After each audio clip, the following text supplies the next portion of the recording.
Herc's gonna pop in at some point while we're having our conversation here, man.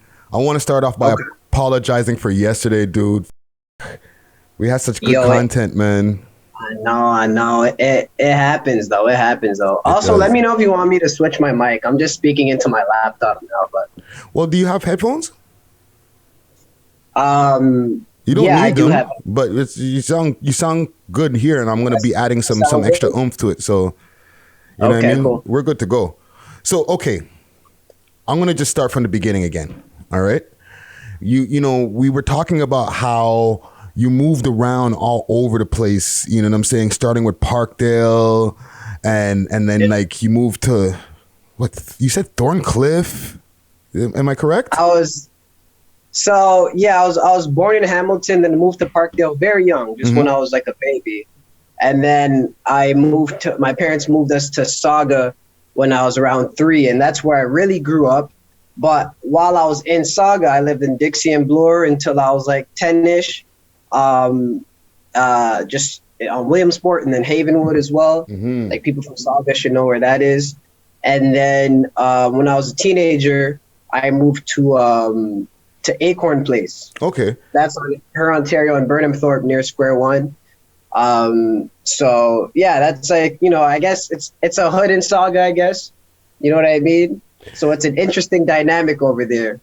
Well, it made me wonder, even like when you mentioned all these different places, why did your parents move around so much? Like what were their occupations? Just if I can get into your business a little bit. Sure. So they both worked in customer service. They're bilingual. So that's always clutch. You know what I mean? When you come from African countries or something, and they that's the best asset you have, really, because they don't really respect your education that you have back home. So a lot of Africans, they come here and then they work in customer service because you need that. You need to be able to speak in English and French. So that's what my mom and dad worked in. And then, as I was telling you before, my dad moved to Africa to work in Angola during the oil boom there. And while he was doing that, he got his bread up and then moved us out to Milton. Nice. In a nice home over there. So that's where my family's been since. So Milton. But I've moved around, yeah. All right, and this is before, and like for the people who are going to be tuning into the audio right now, you know what I mean? We got MuchoTV in the building once again. You know what I'm saying? And the thing is with you, Mucho, you're a very funny guy, man. Like your skits, everything hilarious. That was a lot of fun. I feel like I learned a lot about you. Same here. What's your type, though? My type? I guess I'm into anybody that's into me, you feel me? What about you? I like black guys. When you think about it, we are pretty dope. Okay, yeah, I mean...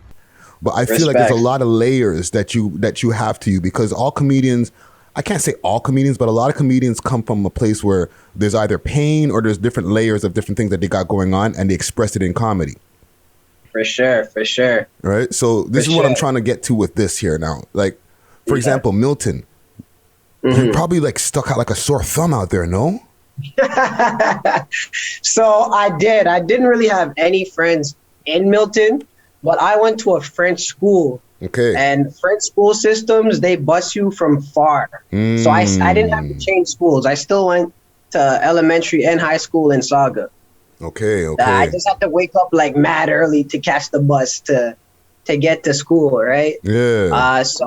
So yeah, back in those days, like Milton was even whiter than it is now. Like, I definitely did stick out like a sore thumb there. You're right. Yeah. What about racism? Did you ever experience any racism as a kid?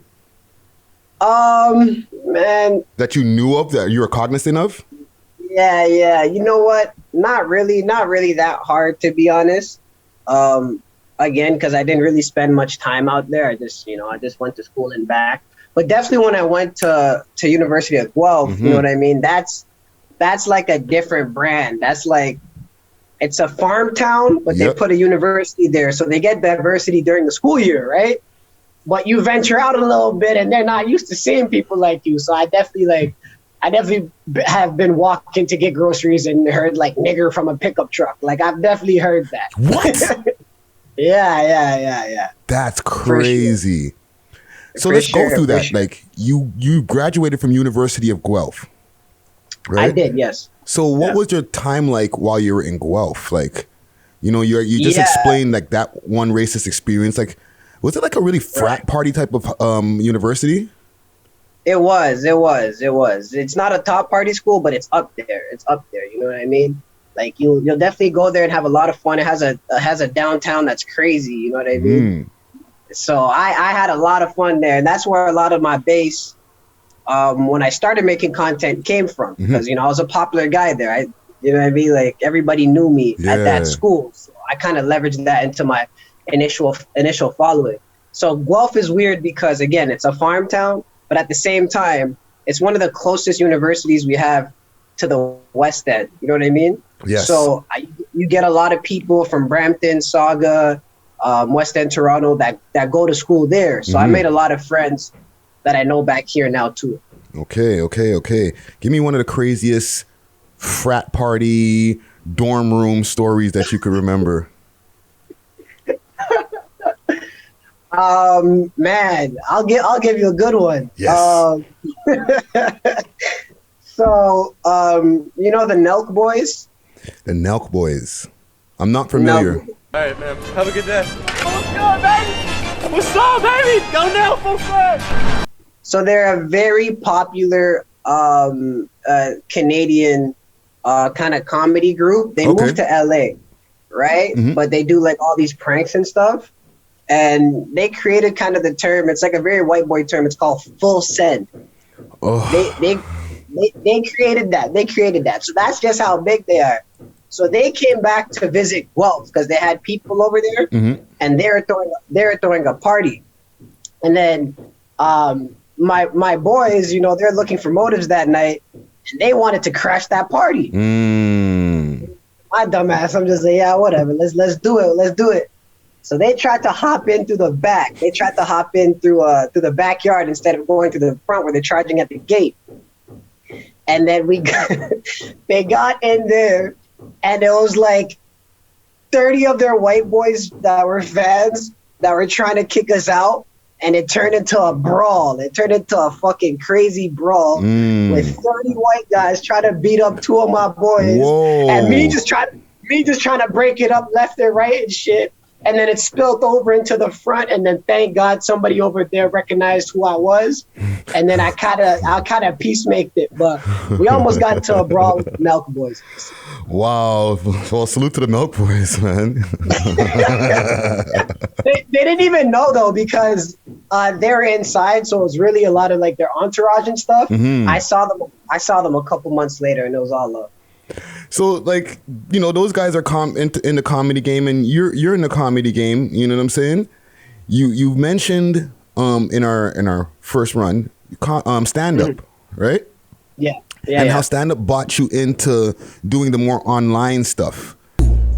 Can you teach me how to Dougie? Or logic calls, you hit nod, then you press ignore. So give us some of your experiences in stand up before you get to the online stuff. Like, what was your first stand up experience like? 100%, bro. Like, so when I graduated school, you know, I got a desk job just like everybody else does. But I was sitting at my desk and seeing niggas next to me working there for like 40 years and shit.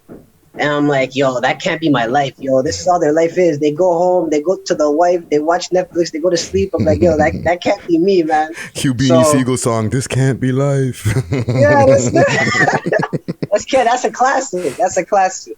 Beanie Siegel. Yeah. No, so that couldn't be me. So I'm like, all right, I got to do something. What do I like doing? Like, I like making people laugh. You know what I mean? I used to listen to podcasts a lot from comedians and shit. Okay. You know what I mean? Like from Bill Burr and Joe Rogan and shit, people like that.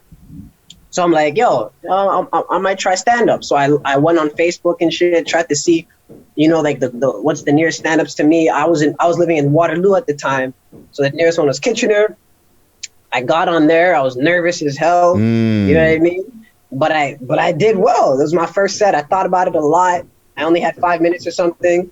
That turned into 10 minutes. And then I started touring. I went to Cambridge, went to Guelph, touring, quote unquote, going to places moving around close to me and just asking to go up. And but it was cool, but I felt like a stagnation because I was really just begging all these places so that I could go on, and I knew I couldn't probably get those spots in somewhere like Toronto. Right. That was bigger than that area. So I'm like, okay, what's a good way to get yourself out there? You know what I mean? Back in those days, it was the Instagram skits. You know those ones with the white borders?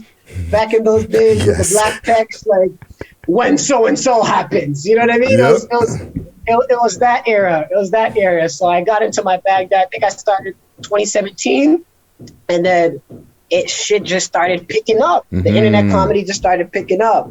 And then by the time that Six Buzz found my stuff, that helped a lot. And then that helped me get recognition in the city. And then I started fucking posting multiple times a week and stuff, and it was taking too much of my time. So I just pivoted to internet comedy, even though that wasn't the initial goal. But I like doing it. So.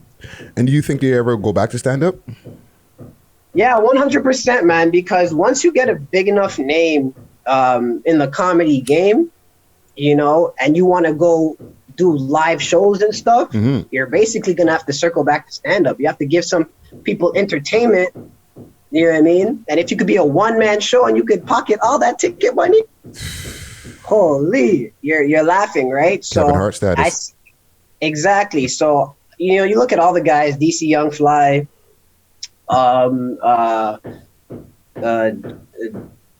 not Drewski, but Desi Banks, like those guys like that. They're all like guys in the South in America who did the internet comedy stuff. They're pivoting to stand up because they see that's where the next step is. So me, I already have experience in it, so I'll be a little rusty, but it'll be fine.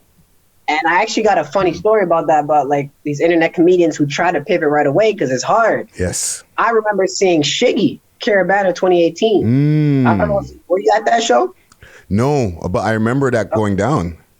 Right. So he blew up off the Kiki, do you love me? that dance, right? He blew up off of that. So he was getting booked for shows. Right. So I think that Caravana weekend, because that was the same weekend that Scorpion dropped, or like a week later. Yes. I think that was like maybe the first like show that he had. And bro, it was terrible. I remember. It was awful because he wasn't ready. He went up there, and you know what he did? The only thing he did was a knock-knock joke. Wow. That's all he had. Wow. You know what? I heard about the bombing, but I didn't know that's what he did. That's what he did. He bombed. What's up, Herc? Yo, what's going on, brother? He bombed, and then after that, like all he just tried to do the dance again. And he was like, any girls want to come and dance with me? And then no girls said yes. Oh, no. But I say that to say this. Once you get big enough in the internet space, you have to be ready to have a live element. Yeah, you can't just say, okay, well, let me just bring my internet skit to the stage. I'll go nowhere. I'll be here. Exactly. We got PK Herc who's just checking in right now. You know what I'm saying? Give me a second, Friday. He's on his earphones. His birthday vibe. You know what I'm saying? Yes. Yo, what's going on? What up, Wednesday? PK dude. You know what I'm saying? Yeah, man. We're just hello? Yeah. Can you hear us? Yeah, no, can you hear me? Because I got my earphone on now. So yeah, we can hear you. Okay. Dope. We were just discussing. I'm at a barbecue. Yeah. That's a vibe. Yeah. Outside life. You outside. Until they lock us down again, we out here. We were just actually discussing Mucho's stand-up life before getting into the internet stuff. You know what I'm saying? Okay. So, like, even with the like internet stuff, right? You mentioned 2017, like the skits and stuff like that, like online. But like 2013, you were doing the faces on top of the ads, right? Some Photoshop trickery, yeah. So, okay. First, as so young, what inspired you to want to start doing that? And then what gave you the know-how to put it together? Right. Well, one, I'm just a goofball. Like I like making fun of myself. So it was just like it was just natural. You know what I mean? Yeah. And then two, I was always a nerd. Like I was always good with computers and stuff.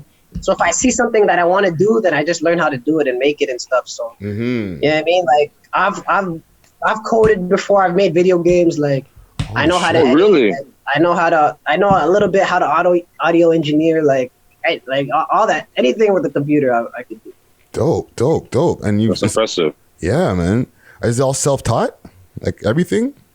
Well, in high school when I made that video, I just took like a class or something. But more, yeah, 90% is all self-taught. Man. YouTube is. So have you made any games? I made like some like bootleg Mario game back in high school. Like. Do you still have it? It was on Visual Basic on an old computer, so no, I don't have it anymore.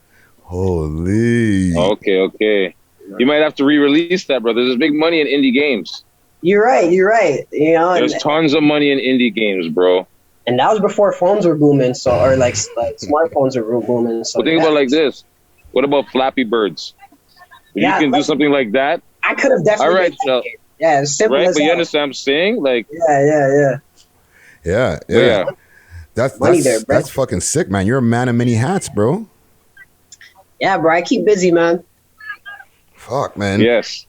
So, like, okay, let's go through that skit. Mm-hmm. The one that was your first one on YouTube, right? You were over at Wilfrid Laurier University doing the Black History Month. That's actually Meek Mill. Malcolm X? That is actually Meek Mill. Okay. Yeah. What inspired you to do that skit in the first place? Like, I've all skits. Right. I was just trying to think of a funny premise, you know what I mean? Like, this was around the time where I was doing stand-up, and I'm like, okay, let me make a YouTube interview. And I lived in a white town at the time, Waterloo. So, and it was Black History Month, and I'm like, okay, it'd be kind of funny if I asked these white people on campus what they know about Black history. Yeah. You know what I mean? So I threw in some trick questions and stuff around there, and you know, those were kind of my training wheels. But you know, from there on, it's kind of the basis of a lot of the video interviews that I've done since, which you know they do pretty well. But yeah, I was just trying to think of a funny premise, you know. Dope. So, would you be interested into like making your own film with other comedians from the city? Like a scripted movie or something? Yeah, like a scripted movie. Yeah, I was actually thinking about maybe making like an animation or something with like. Oh yeah, because with animation you can get away with anything. Exactly, like using the people here more for like as voice actors. Yeah. Well, I'm submitting. I want to be a voice actor in your film. Come on. You'd definitely be the chill, you know, the chill OG stoner. Like I said, you write whatever you write me as, I'm there, bro. You got my voice. I'm volunteering my voice. I read it. Thank you. I got you.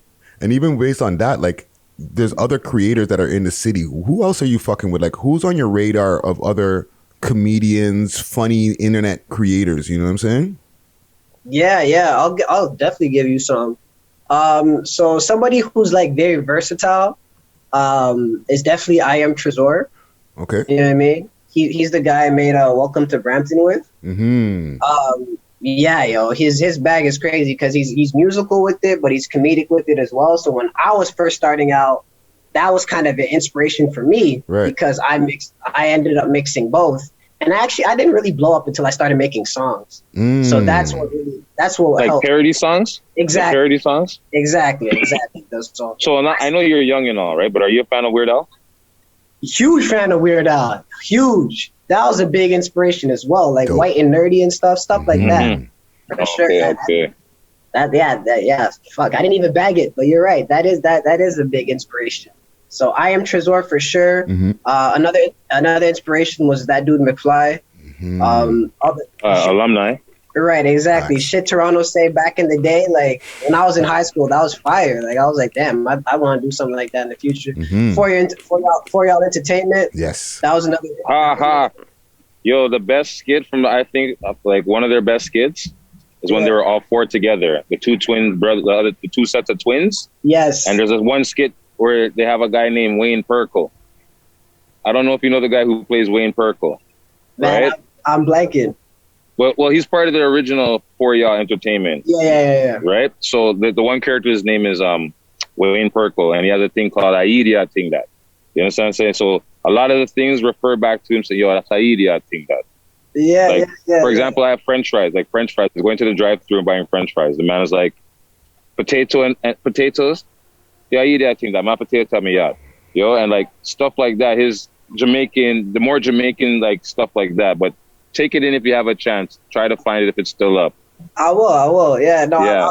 I love this stuff, man. Yeah, but sorry, no, go on with your inspirations. Yeah, those are my inspirations in the city. But as far as like some new people that are definitely killing it, and you know, a lot of them younger than me. There's a half Somali, half I think Pakistani something. She's a half Somali, half some type of Middle Eastern. She makes hilarious videos impersonating both sides on TikTok. Her name is Gooch Sosa. Guccsosa. She's killing it. You know what I mean? Someone like Toronto guy Cody. I hope he comes back, man. I hope he comes. I get so much engagement on my page when I repost. Like, you know, the thing is, it's like people are looking for him so far. Like they'll go back into my posts where I have reposted like the NBA skits and stuff like that, and I'm getting random people. One day it's like 50 people just like this photo out of like something that I posted 200 weeks ago. It's like what? Like, yeah, but they're jonesing for Toronto guy Cody. So you know what I mean? And I think, you know, hopefully he's healthy and he's good. You know what I mean? No, I think he is. He's just, you know, growth, personal change. You know, going through a phase. He's a young guy too. I think he's like 20. Yeah, he's 21. Yeah, something like that. He's alumni also. Well, how old was he Friday when we interviewed I think him? he was 19? like 19 at the time when we interviewed him. Yeah, or just turned 20 or something like that, if I'm mistaken. Yeah. Right. Yeah. Those are a couple of them.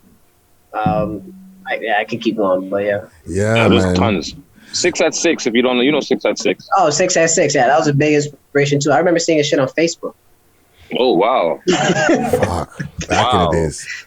So, like, even like based on even the collaborations, like Herc was asking about doing a collaboration movie. What about collaboration skits with like some of these guys that you mentioned? Are you open for that? You know what? I love their work and stuff, but honestly, I rather just like in terms of efficiency, I just rather make shit myself because I have limited time. So when I have an idea, I don't even mind playing every character. I don't even mind putting on a Snapchat filter and being a girl. Like, So how do people? Sorry, go on. I'll ask you after. Go on. Right, but if they have a good idea and they hit me, I'm always down to collab with anybody, no matter if they're like smaller or bigger than me. Like, if you have an idea and send it to me, that's fire. But I don't like when people that just hit me and like, yo, let's do something. Come with a plan. That's it. Yeah. So like, what I was gonna ask you is, when did it's got to come back to me. It's slipped my memory, but it was basically what to do with the like involving other comedians and stuff like that. Yeah, no, that's just what it was. Sorry. When you say you like to work by yourself, because you don't have to worry and depend on other people not flopping on you and shit like that. Is that one of the reasons why you like to work by yourself? That too, like timing wise and stuff. You know what I mean? Like, I'm downtown. A lot of these people from the suburbs and stuff. So it takes them a while to get. It takes a while to link and all that stuff. So I rather just do it on my own. But even with me, like, I have some shit in my head right now that's written in my phone where I have people in mind, and I know I need them for it, and I know it'd be better for the both of us to do. You know what I mean? So like, if I do my like songs about cities and stuff, a lot of times I like to reach out for people from that city, do something with them. You know, I did it with Trezor for Brampton. I did it with my Filipino boy Teddles for Markham. For Vaughn. And then I did it with Pineapple Poppy, my Persian boy for Richmond Hill. So, you know what I mean? Like, I like to involve people in shit that could benefit the both of us, and will elevate both of our brands. Yeah. Another question. Now it came back to me. So you were saying earlier you don't mind putting on Snapchat filters and stuff like that. Have you received any backlash from like your friends or the man them, like they're getting at you because you're using female filters? I'm comfortable with that, so I don't. No, I'm not saying about your sexuality or anything. I'm just saying in general. Like this. If niggas have roasted me for it, not really. Yeah. Maybe some comments and stuff, but that's what I mean. I'm not talking about your sexuality or anything like that. I'm talking about getting roasted because, you know, whatever. Yeah. But if they roast me, I'll take it because that's the point. Oh, shit, we lost Herc. I think his phone died. No, I muted my mic by mistake. I was trying to wipe up. Can you hear me now? Yeah. your video. I gotta figure out my photo. I'm trying to get back. Give me a second, guys. Sorry. So even like technical difficulty.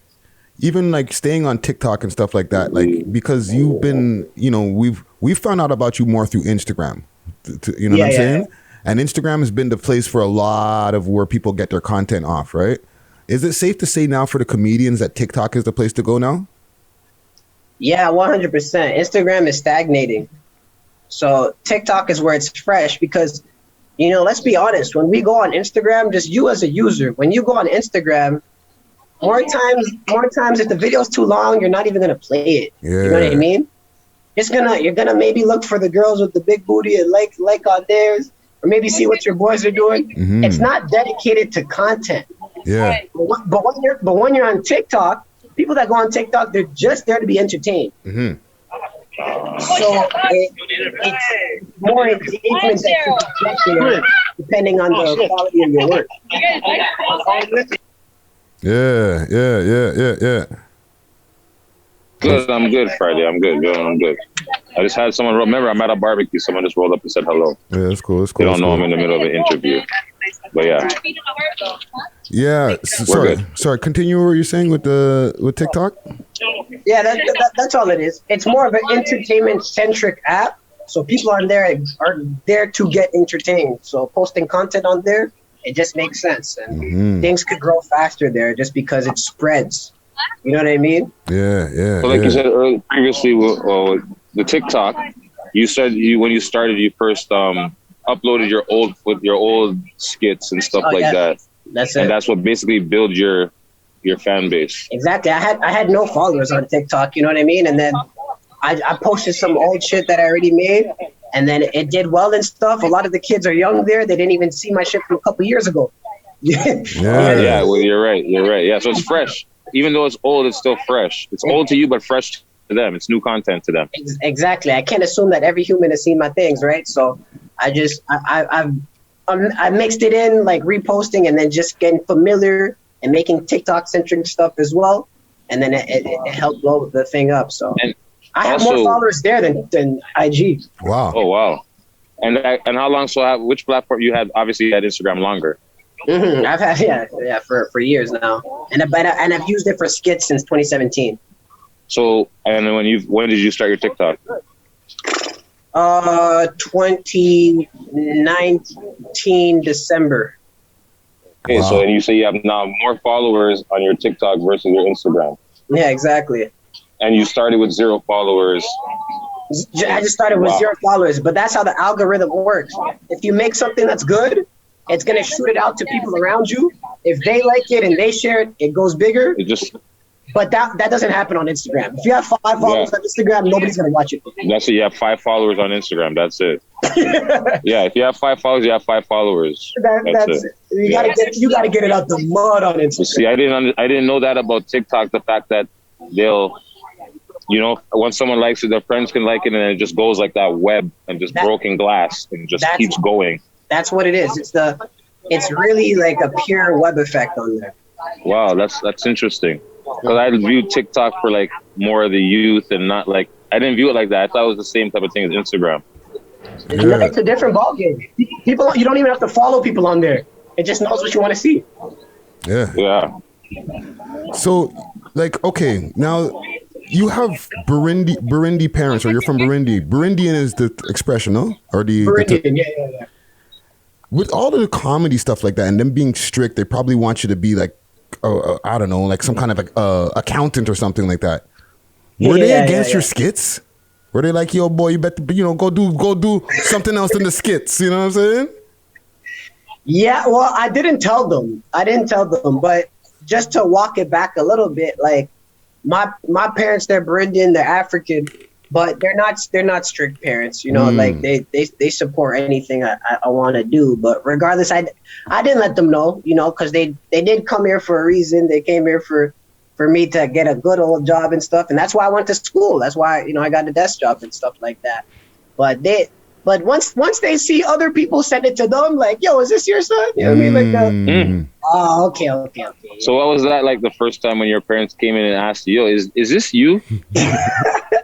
Yeah, it was nerve-wracking. It was nerve-wracking because I wanted to keep it low key. You know, I wasn't trying to tell anybody. You know what I mean? But it ended up being cool. The only thing like is that like when I do like rated R shit, I have to like not think about the fact that my parents are looking at that shit. Yeah, or they're possibly gonna see it. Right, that's the only angle that's a little uncomfortable, but they fuck with it and they're always like, "What's the next thing?" They're supportive. I'm thinking of the picture of them showing you the phone and with your picture on it. You're like, no, that's not me. It's somebody else. No, that's my doppelganger.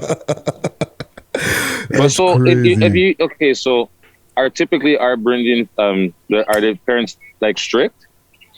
So I'd say it's in the middle for African countries. Like I think the strictest African countries are definitely like the Muslim ones, and like the Horn and stuff. You know what I mean? Like, okay. I know parents like that. They don't even let their kids out. You know what I mean? Type shit like that.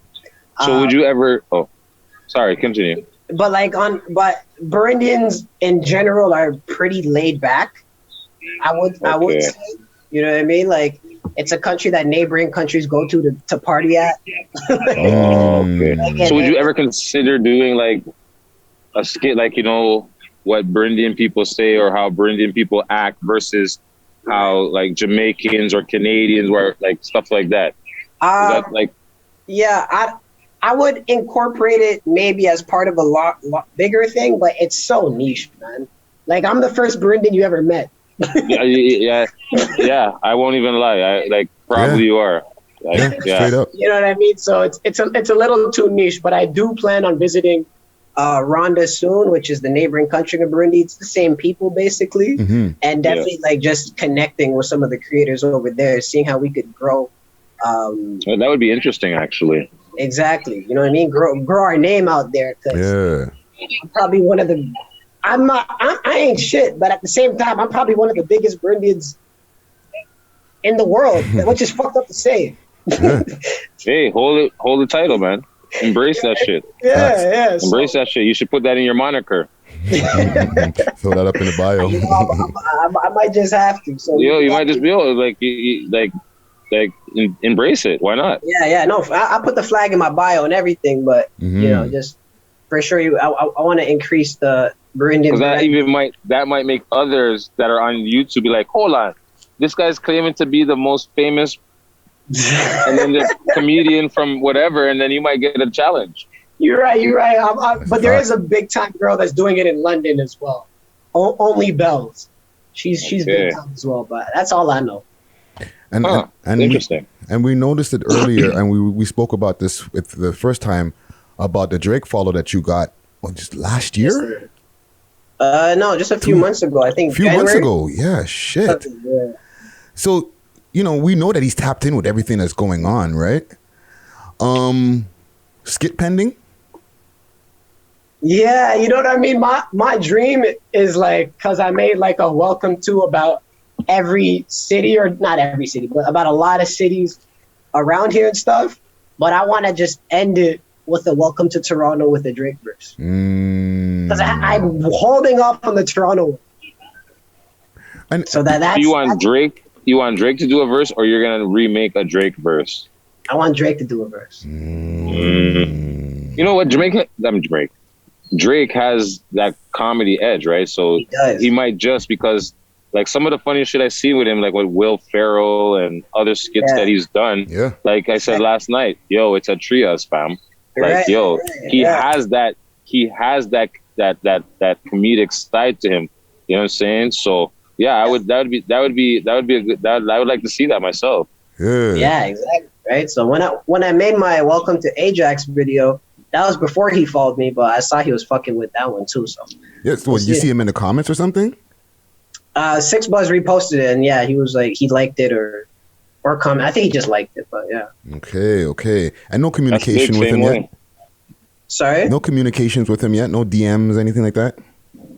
Nah. I'm gonna wait till I got something to say. Facts. Okay. What do you think is your most successful skit to date? Yeah, so that's kind of like a twofold question to me.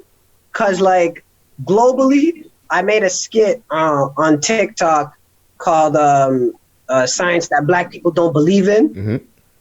It got like 4 million views. Like famous people were commenting it on everything. Like Nice. it was like a huge video, and then all these IG pages reposted it and stuff. Like that was like by pure numbers, that was my biggest video. You know what I mean?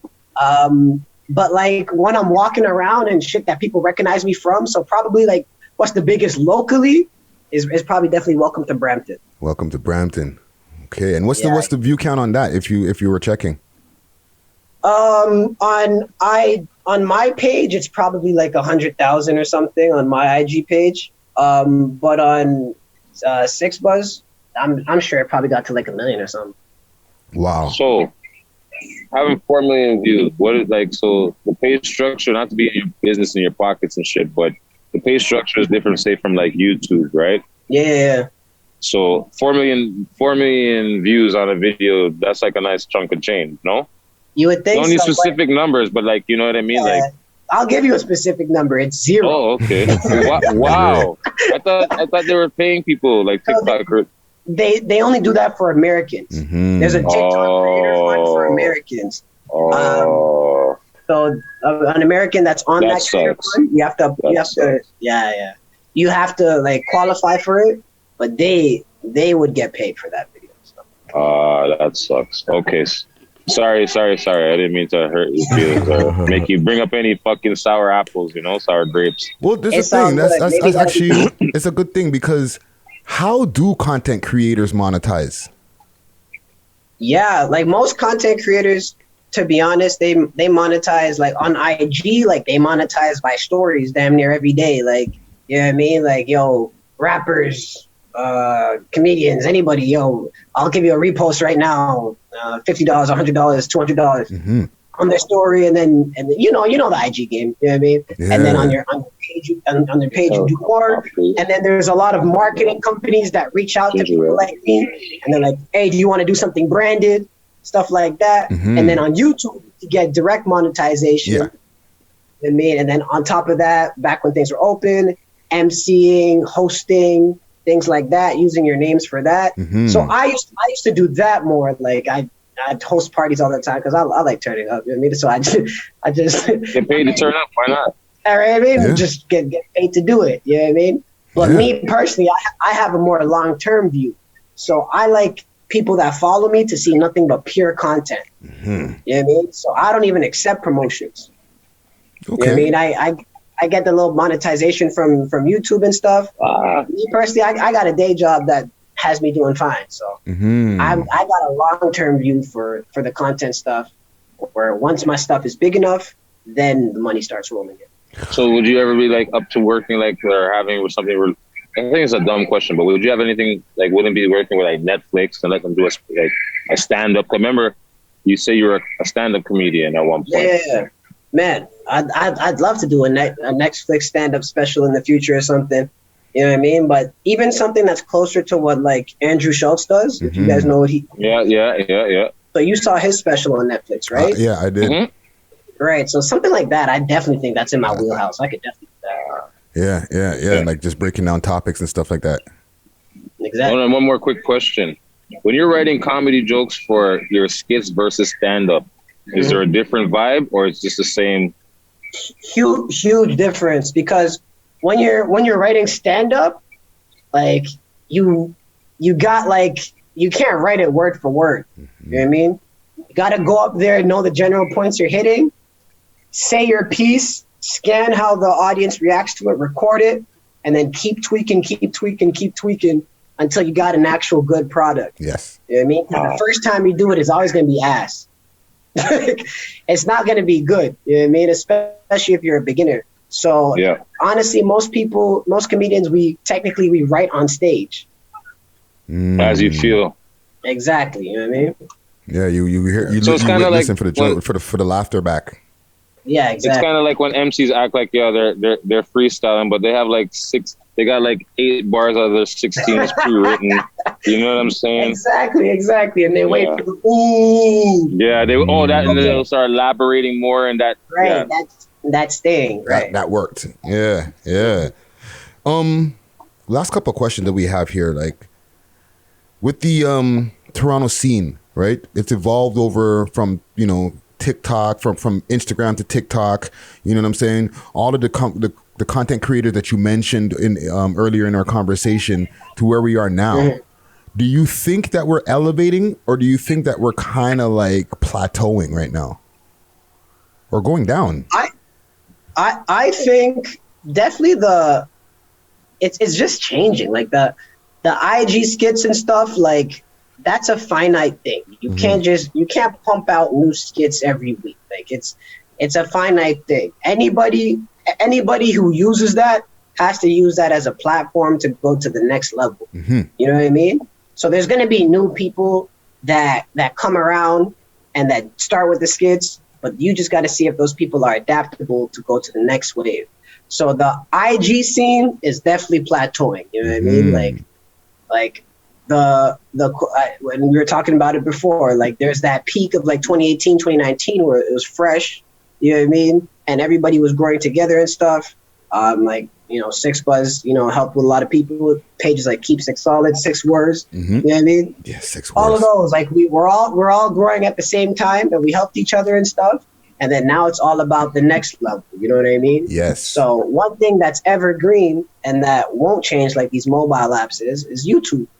You know what I mean? Mm-hmm. So now it's on to everybody to work on your long form content. That's all it is. I feel also that everybody right now is like looking for the next new thing. Yeah. The next new app, the next new like way to share. Right. You know what I mean? Like Clubhouse came, people jumped on Clubhouse. Like, you know what I mean? Like, yeah. So that's what I think. People are just waiting for the next it thing. Right, right. And hey, TikTok came at the right time, because I think even before it blew up, I think IG was plateauing. So I think it was good for a lot of creators. And it's opened it to so many people. So like maybe for like, if I was like selfish, I'd see as TikTok like as kind of threatening. You know what I mean? Mm-hmm. But because I had a standing, like I had an audience where it was only like 10 of us like really doing like consistent stuff. But now anybody could take a phone, start filming, like everybody's into it. Yeah. So just the cream will rise to the crop. So just step your game up. That's it. That's a fact. That's a fact. Yeah. How do you get the name MuchoTV? MuchoTV. So my name is actually not Spanish. So my name is actually Kirundi. Like that's the language of Burundians. Mm-hmm. It means light. Oh wow, nice. Right. So that's actually my government. My government is actually Mucho. Your govy? Yeah. Ask for my govy? See, that video is funny because my govy is actually Mucho. that is funny, actually. Right, so yeah, I just spell it a different way. At the beginning, just for like jobs and stuff. But now every job I'm at, they know me. So. You're like, wait a minute. You walk into the interview. Wait a minute. Is this a problem for you? I know because some TikTokers have experienced this, where they've created something and then someone else jumps on it and gets more like they created it. They get the credit like that. They've created the skit when you know, like, yo, bro. This is me over here. That was that, like, yo, that was me. It's happened on a couple of my videos where like that, but to me, that's what TikTok is for. You put it on there so that people, that's what it is. They duet it, like they use your audio, but they like lip sync it. You know what I mean? And sometimes their video gets bigger than yours. But I look at it as flattery, and that maybe I just didn't act it well enough. That's it. That's crazy. Yeah, there's like this one TikToker, this guy on Instagram we post all the time. It's this girl. She's voicing over. She got the big head app going or whatever, and she's voicing over Derek. I guess her name is Derek, or some comedian. His name is Derek something. I'm not sure. But it's some of the funniest content I've seen, and it's just her like, yo, what? Yeah, I'm gonna. Yeah, oh no, I'm not gonna do that. Okay, I won't do that. But and then it's like, fucking right, I'm gonna do that. Yo, it's one of some of the fun. If I wish I knew her name right now. Right. Some of the funniest content I've seen, and she was on TikTok for the longest time before she came to Instagram. Okay. It's like for people who are looking for her on Instagram, she didn't have an Instagram page. She was only on TikTok. Yeah. Right? So, yeah, you may stumble across her, but I wish I knew her name right now. But big head, light skinned girl. She doesn't have a big head, but she uses like the big head app. That filter, got you. And yeah, filter. Thank you. Yeah. And like, yeah, it's a light skinned girl, glasses, and you'll see it once you'll know when you see it. You'll be like, oh, this is what he was talking about. Right, and she uses other people's audio. You know, well, this one person, I think specifically, his name is Derek. I think he's a comedian. Yeah. So she like voicing over his stuff. Or like I said, I'll send you something. I'll send you a clip. Do it. So like, yeah, you can't get mad at that if you make the content better. Shit. Yeah. Yeah. Okay. So that answered my question then. Yeah. Yeah. What do you have as far as like advice for content creators coming into the game? Yeah, yo, just post, man. Just post and be consistent. You know, don't get mad when people hate on you, because that's everything is good criticism, man. Mm-hmm. You know what I mean? Like, I've gotten like my share of negative comments, especially when I get reposted or something. But I never look at it as hate. Like I just if it's a common theme that I see, I'm like, okay, maybe I got to work on that. So definitely take the criticism well. And then also, I think the biggest thing is just try to do something that no one's ever done before. You know what I mean? Just try to think of your lane where like, wow, nobody's ever done this before. Let me be that. Let me make that the thing that people know me for. You know what I mean? Like, gimmick has a negative connotation, but try to find your own gimmick, and that's how you're gonna blow up. Yeah. Mucho opened up the jewelry store for them. You know what I'm saying? Opened it up early. So what you got coming down the pipeline, bro? So I got a couple things. I got a funny track coming out soon. Just like a vertical music video. It's gonna be called First Night Out. Like, what are you gonna do on your first night out? It's just kind of like a story.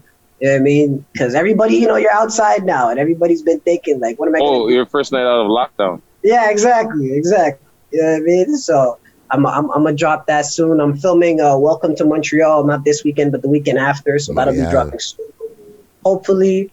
And then I got some long form stuff in the works. I think in part one we talked about it, right? Or the documentary, possibly. Yes. So I'm gonna need a couple talking heads who are experienced within the scene. So you guys would be perfect for that, 100%. Right. So I'm definitely gonna invite you guys on for that. So yeah, I'm always working. So just follow me on all the socials and you'll see. Dope. Well, listen, Mucho, we really appreciate you doing this with us again. You know what I'm saying? Yes, again. Yeah, no worries, man. I couldn't live with the putting out the camera audios from the thing that we did over there at Toronto Collective. You know what I'm saying? But we did get to have most of it out with the intro and everything. So there's a lot of it that you're going to be seeing that it's just dope content, man. You know what I'm saying? For sure. Hopefully, maybe we could put out that audio somehow. Yeah. Maybe just the audio, you know? Yeah. But yeah, man, thank you. That's another story. Definitely. But thank you for doing this with us again. You know what I'm saying? And I feel like we're definitely going to be doing some more work in the future. You know what I mean? 100%, man. And I've been following you guys for a while, man. So it's cool to finally meet with you guys. Okay. Yeah, it's definitely nice to meet you. Well, we'll get up real soon then, brother. All right, man. Appreciate y'all, man. Have a good rest of your day. You too, fam. Same to you, brother. Same to you. Salute.